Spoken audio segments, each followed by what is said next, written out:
Hi hello అండి, welcome to our channel jobs for you. ప్రతిరోజు daily current updates తోటి మేము ముందుకు వస్తూనే ఉన్నాం. ఈరోజు కూడా 4వ తారీఖు కరెంట్ అఫైర్స్ తోటి మేము ముందుకు వచ్చాం. ఈరోజు వార్తల్లో నిలిచినటువంటి ప్రాముఖ్యమైన అంశాలు రాష్ట్రీయ, జాతీయ, అంతర్జాతీయ, రాజకీయ, అవార్డులు, క్రీడలు, పుస్తకాలు, వ్యక్తులు, ఇలా తదితర అంశాలతో వార్తల్లో ప్రాముఖ్యంగా నిలిచినటువంటి అంశాలతోటి 4వ తారీఖు కరెంట్ అఫైర్స్ సిద్ధపరుచుకొని మేము ముందుకు వచ్చాం. సో వాటిని చూడబోయే ముందుగా వచ్చిన రిక్వెస్ట్ ఏంటంటే, మన ఛానల్ని ఇప్పటివరకు సబ్స్క్రైబ్ చేసుకున్నట్లయితే సబ్స్క్రైబ్ చేసుకోండి. మన ఛానల్ పేరు మీద వాట్సాప్ గ్రూప్ ఒకటి ఉంది, డిస్క్రిప్షన్లో లింక్ ఇవ్వటం జరిగింది. ఇన్ కేస్ ఎవరైనా ఇంట్రెస్ట్ ఉంటే జాయిన్ అవ్వండి.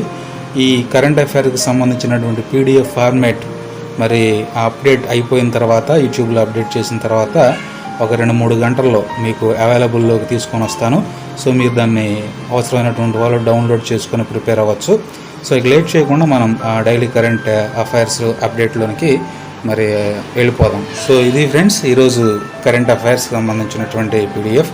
సో ఒక్కొక్కటిగా మనం చూసుకుందాం. చాలా ప్రాముఖ్యమైనటువంటి కరెంట్ అఫైర్స్ ఫ్రెండ్స్. ఖచ్చితంగా ఎగ్జామ్స్లో రావడానికి 100% డ్యామ్ షూర్గా అవకాశం ఉన్నటువంటి బిట్స్ కొన్ని ఈరోజు న్యూస్లో రావడం జరిగింది. సో వాటిని సేకరించి కరెంట్ అఫైర్స్గా మేము ముందుకు తీసుకొచ్చాం. సో లేట్ చేయకుండా మనం ఒకటి చూద్దాం.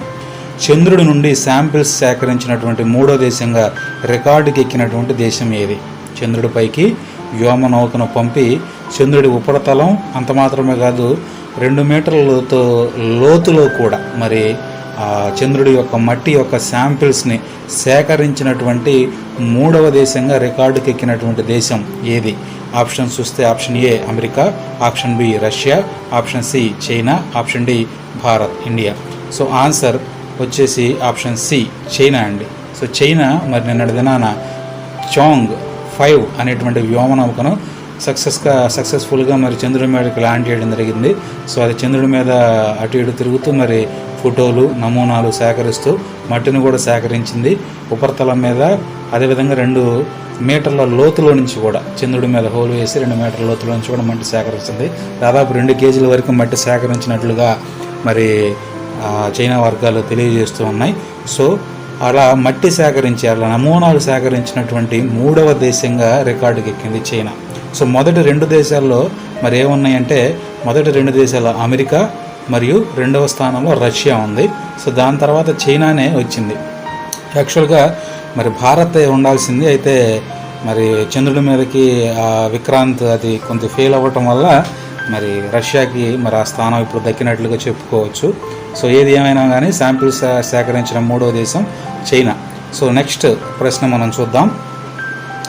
2020కి గాను భారత్లో విశ్వసనీయమైన బ్రాండ్గా నిలిచిన బ్రాండ్ ఏది? అంటే 2020 సంవత్సరానికి గాను భారత్లో విశ్వసనీయమైనటువంటి బ్రాండ్ అంటే నెంబర్ 1 బ్రాండ్గా నిలిచినటువంటి బ్రాండ్ ఏది? అంటే కంపెనీ బ్రాండ్ ఉంటుంది కదా, సో అట్లా నెంబర్ 1 బ్రాండ్గా భారతదేశంలో విశ్వసనీయం, నమ్మకమైనటువంటి నెంబర్ 1 బ్రాండ్గా 2020 సంవత్సరానికి గాను నిలిచినటువంటి బ్రాండ్ ఏది?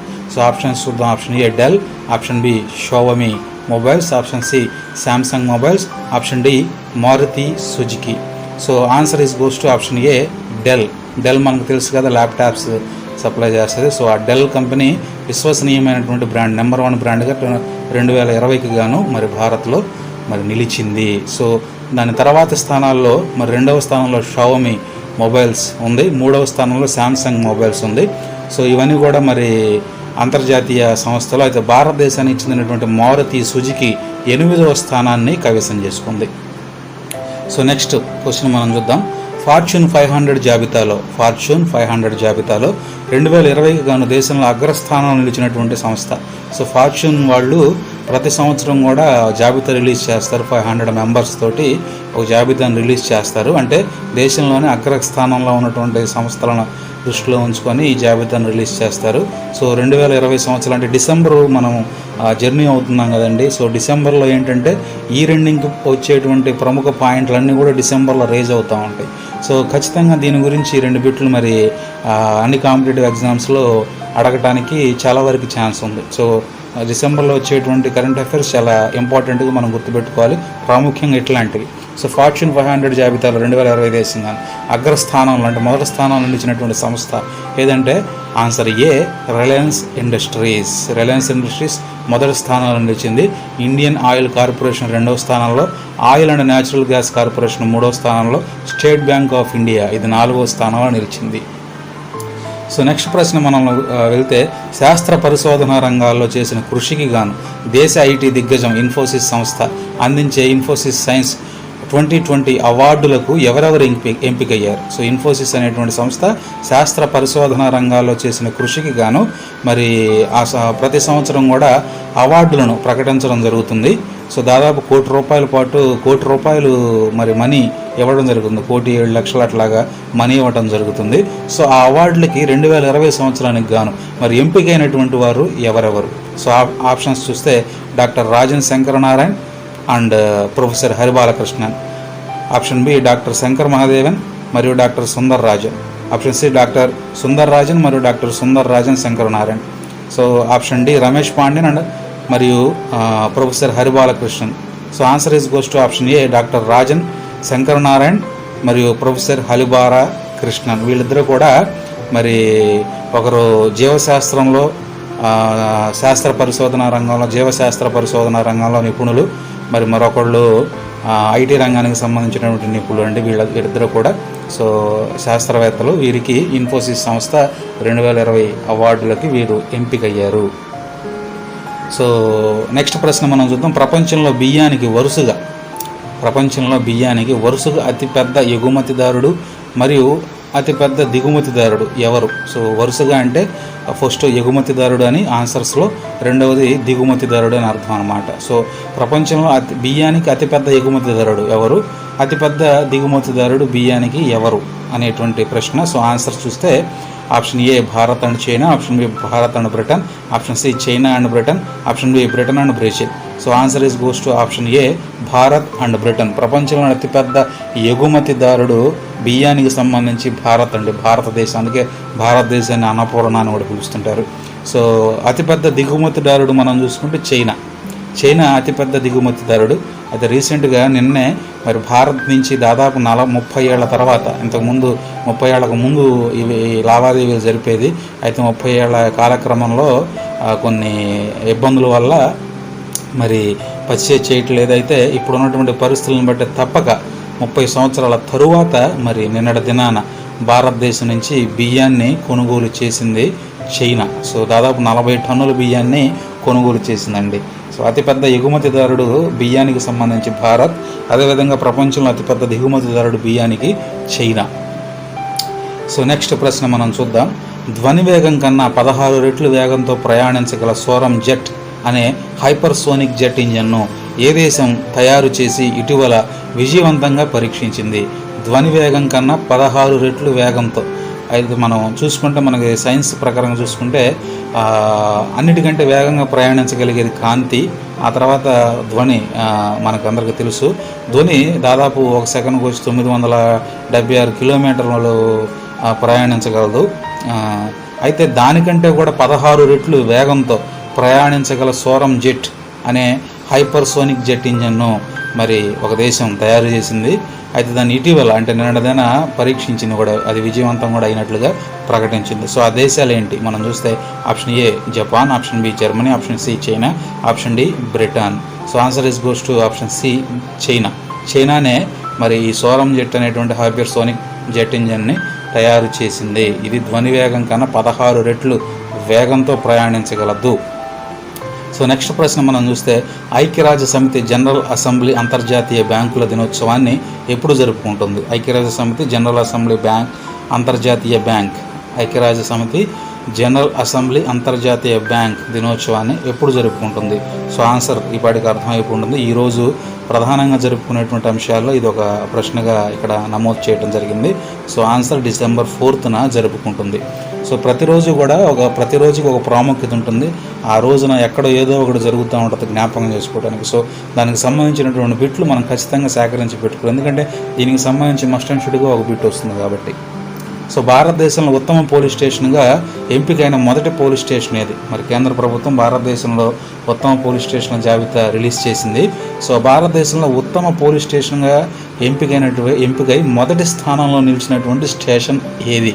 సో ఆప్షన్స్ చూస్తే ఆప్షన్ ఏ మణిపూర్లోని Nongpok Sekmai police station, option B తమిళనాడులోని Suramangalam all women police station, option C Arunachal ప్రదేశ్లోని Kharsang police station, option D తెలంగాణలోని సైబర్ పోలీస్ స్టేషన్.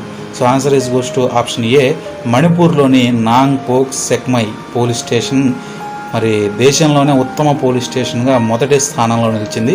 అయితే తరువాతి 2 స్థానాల్లో ఇవ్వబడినటువంటి ఆప్షన్ బి ఆప్షన్ సిలో నమోదు చేసినట్లుగా తర్వాతి 2 స్థానాల్లో తమిళనాడులోని Suramangalam all women police station, అదేవిధంగా 3వ స్థానంలో అరుణాచల్ ప్రదేశ్లోని ఖర్సాంగ్ పోలీస్ స్టేషన్ నిలబడ్డాయి తర్వాతి 2 స్థానాల్లో. సో నెక్స్ట్ ప్రశ్న మనం చూస్తే కొటక్ వెల్త్ హురూస్ నివేదిక ప్రకారం కొటక్ వెల్త్ హురూస్ మనకు తెలుసు కదా కొటక్ బ్యాంక్. సో ఆ కొటక్ బ్యాంక్కి సంబంధించినటువంటి సంస్థ ఇది. కొటక్ వెల్త్ హురూస్ నివేదిక ప్రకారం ప్రముఖ సంపన్న మహిళల జాబితాలో 2020కి గాను దేశంలో మొదటి స్థానంలో నిలిచినటువంటి మహిళ ఎవరు? 2020కి గాను ప్రముఖ సంపన్న మహిళల జాబితాలో దేశంలో మొదటి స్థానంలో నిలిచిన మహిళ ఎవరు? సో ఆప్షన్స్ చూస్తే option A Roshni Nadar Malhotra, option B Kiran Mazumdar Shaw, option C Leena Gandhi Tewari, option D Neelima Motaparti. So answer is goes to option A Roshni Nadar Malhotra. అయితే ఆ తరువాతి స్థానాల్లో ఎవరు నిలుచున్నారంటే మరి బీసీడీలే తర్వాత స్థానాలు 2, 3, 4 స్థానాలను కైవసం చేసుకున్నారు. కిరణ్ మంజుదార్ షా 2వ స్థానాన్ని, లీనా గాంధీ తివారీ 3వ స్థానాన్ని, నీలిమ మోటపర్తి 4వ స్థానాన్ని ప్రపంచ సంపన్నుల మహిళ జాబితాలో మరి కైవసం చేసుకున్నారు. నెక్స్ట్ ప్రశ్న మనం చూస్తే ప్రతిష్టాత్మక గ్లోబల్ టీచర్ ప్రైజ్ని 2020కి గాను ఆ ప్రైజ్కి 2020 సంవత్సరానికి గాను ప్రతిష్టాత్మక గ్లోబల్ టీచర్ ప్రైజ్ను 2020 సంవత్సరానికి గాను మరి ఆ ప్రైజ్కి ఎంపికైనటువంటి రంజిత్ సిన్హా దిశాలే అనేటువంటి ఆయన ప్రపంచ గ్లోబల్ టీచర్ ప్రైజ్ 2020కి గాను ఆయన ఎంపికయ్యారు. సో ఆయన ప్రాథమిక పాఠశాల ఉపాధ్యాయుడు ఆయన. సో ఆ అవార్డుకి ఎంపికయ్యాడు. అయితే ఈయన ఏ రాష్ట్రానికి చెందినటువంటి వాడు? సో ఆప్షన్స్ చూస్తే Maharashtra, Madhya Pradesh, Uttar Pradesh, Gujarat. So answer is goes to option ఏ మహారాష్ట్ర. ఆయన మహారాష్ట్రకి చెందినటువంటి వాడు. సో 56వ ప్రశ్న మనం చూద్దాం. వలస పక్షులను ఉద్దేశించి పక్షులు వలస వస్తుంటాయి కదా మనకు తెలుసు కదా. సో ఆ వలస పక్షులను ఉద్దేశించి మైగ్రేషన్ బర్డ్స్ ఫెస్టివల్ ఇక్కడ ఇంగ్లీష్లో టైప్ చేసిన తెలుగులో పడింది, okay no problem. So migration birds festival అనే పండుగ ఆల్మోస్ట్ కొన్నిట్లో మిస్టేక్లు పడుతూ ఉన్నాయి ఫ్రెండ్స్ స్పెల్లింగ్. సో మా టీంకి నేను చెప్తాను మిస్టేక్స్ లేకుండా టైప్ చేయమని. So I'm sorry for that. So వలస పక్షులను ఉద్దేశించి మైగ్రేషన్ బర్డ్స్ ఫెస్టివల్ అనే పండుగ, వలస పక్షులను ఉద్దేశించి మైగ్రేషన్ బర్డ్స్ ఫెస్టివల్ అంటే మైగ్రేషన్ అంటేనే వలస అని అర్థం అనమాట, వలస అని అర్థం. సో వలస వచ్చినటువంటి ఆ పక్షులను ఉద్దేశించి వలస పక్షుల పండుగ మైగ్రేషన్ బర్డ్స్ ఫెస్టివల్ అనే పండుగను జరుపుకోబోతున్న దేశంలోనే తొలి రాష్ట్రం ఏది? సో ఆప్షన్స్ చూద్దాం. బీహార్, గుజరాత్, బెంగళూరు, కేరళ. ఆన్సర్ చూస్తే ఆన్సర్ గోస్ టు ఆప్షన్ ఏ బీహార్ మరి దేశంలోనే తొలి రాష్ట్రంగా ఉంది వలస పక్షులను ఉద్దేశించి పండుగ జరుపుతున్నటువంటి తొలి రాష్ట్రంగా. సో నెక్స్ట్ మనం చూద్దాం. రైమోనా నేషనల్ పార్క్ చాలా ఇంపార్టెంట్ బిట్స్ ఫ్రెండ్. ప్రతి కాంపిటేటివ్ ఎగ్జామ్లో ఏ కాంపిటేటివ్ ఎగ్జామ్ అయినా అనుకోండి, ప్రతి కాంపిటేటివ్ ఎగ్జామ్లో నేషనల్ పార్క్ గురించి ఒక బిట్ 100% పక్కా వస్తుంది. సో ప్రతి కాంపిటేటివ్ ఎగ్జామ్లో ఒక బిట్ పక్కా. సో ఇది చాలా జాగ్రత్తగా మీరు రిమైండ్ చేసుకోవాలి, గుర్తుపెట్టుకోవాలి. రైమోనా నేషనల్ పార్క్ అనే కొత్త జాతీయ పార్కును తమ రాష్ట్ర 6వ జాతీయ పార్కుగా అంటే ఇప్పుడు ఆల్రెడీ ఆ రాష్ట్రం 5 జాతీయ పార్కులు ఉన్నాయని అర్థం అనమాట. 6వ జాతీయ పార్కు నిర్మించబోతున్నటువంటి రాష్ట్రం ఏది? సో రైమోనా నేషనల్ పార్క్ అనే కొత్త జాతీయ పార్కును తమ రాష్ట్ర 6వ జాతీయ పార్కుగా నిర్మించబోతున్న రాష్ట్రం ఏది? సో ఆప్షన్స్ చూస్తే option A Assam, B Arunachal Pradesh, option C Tamil Nadu, option D Maharashtra. So answer is goes to A Assam. Assam రాష్ట్రం రైమోనా నేషనల్ పార్క్ అనే కొత్త జాతీయ పార్కుని అది నిర్మించబోతుంది. ఆ రాష్ట్రం ఆల్రెడీ 5 జాతీయ పార్కులు ఉన్నాయి ఫ్రెండ్స్. జాతీయ పార్కులకు సంబంధించినటువంటి బిట్ చాలా ఇంపార్టెంట్. 100% ఒక బిట్ వస్తుంది. సో మీరు పక్క జ్ఞాపకం ఉంచుకోవాలి. సో భారతీయ నేవీ డే, భారత నావికాదళం మనకు తెలుసు కదా, సముద్రంలో మరి భారతదేశాన్ని సంరక్షిస్తూ ఉంటారు 3 వైపుల నుంచి. సో భారత నేవీ డే ఎప్పుడు జరుపుకుంటారు? భారత నావికాదళ దినోత్సవం ఎప్పుడు? So answer is goes to today, December 4th మరి వాళ్ళు భారత నావిక దినంగా జరుపుకుంటారు అన్నమాట. నావికాదళ దినోత్సవంగా జరుపుకుంటారు. నెక్స్ట్ ప్రశ్న చూస్తే అంతర్జాతీయ ఇసుక ఆర్ట్ ఫెస్టివల్, అంతర్జాతీయ శాండ్ ఆర్ట్ ఫెస్టివల్, శాండ్ అంటే ఇసుక, ఆర్ట్ ఫెస్టివల్, అంతర్జాతీయ శాండ్ ఆర్ట్ ఫెస్టివల్ భారత్లోని ఏ రాష్ట్రంలో నిర్వహించబడుతూ ఉన్నాయి? అంతర్జాతీయ ఇసుక ఆర్ట్ ఫెస్టివల్ భారతదేశంలోని ఏ రాష్ట్రంలో ప్రస్తుతం నిర్వహించబడుతూ ఉన్నాయి? సో ఆప్షన్స్ చూస్తే option A Odisha, option B Kerala, option C Andhra Pradesh, option D Punjab. So answer is goes to option A Odisha. So ఒడిశాలో ప్రస్తుతం అంతర్జాతీయ ఇసుక ఆర్ట్ ఫెస్టివల్ భారత్లో నిర్వహించబడుతూ ఉన్నాయి.